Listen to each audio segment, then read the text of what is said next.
I will review each charge and inform you of the information underlying the charge, and I will then ask you to admit or deny each charge, and I'll give you an opportunity to respond to the charge. If you choose to make no reply to the charge, the hearing will proceed, and my recommendation will be made on the basis of the information available. At the conclusion of the hearing, I will inform you of my recommendations. These will then be forwarded to the central office where they will be reviewed. A parole commissioner will make the final decision, and the notice of action containing the decision will be issued within 21 days of this hearing. In district court, some of the charges were dismissed, but when he was indicted, I believe he's got a copy of the indictment. They were re-indicted? Okay. All right.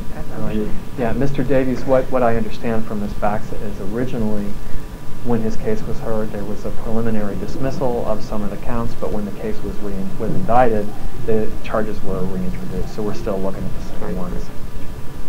Okay. Mr. Davies, does your client admit or deny those charges? Mr. Bobo denies the charges. Okay. Is there anything he wants to say about them?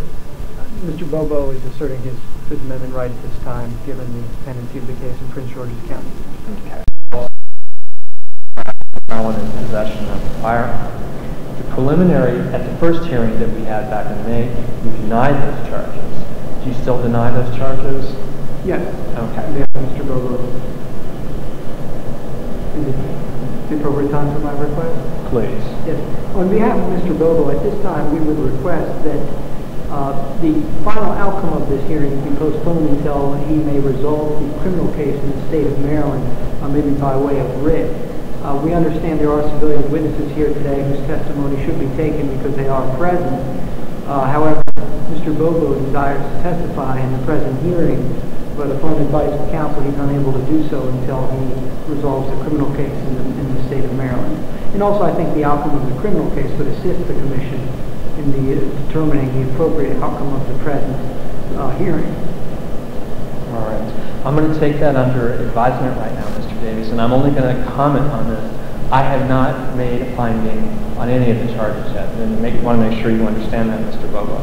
Just so you know, Mr. Davies, I'm sure you know this, but bear with me while I remind you, even if there's a even if the charges are dismissed in PG County or there's a finding of not guilty, the burden of proof is substantially different in a parole proceeding.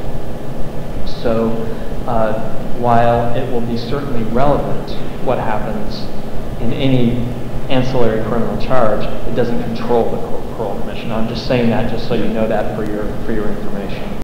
So it's my understanding that right now there's a warrant for Mr. Bobo in Prince George's County, and they are waiting for his release in the district. Okay, gotcha. Is that your understanding, Ms. Baxa? Yes, sir. Okay. Excuse me, yes.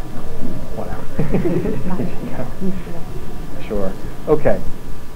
All right, so all of those are still pending. Yeah, so Mr. Bobo's, we can proceed under the way we were going to proceed, but he's not giving up his right to confrontation of the other witnesses that are listed. Understood. Understood.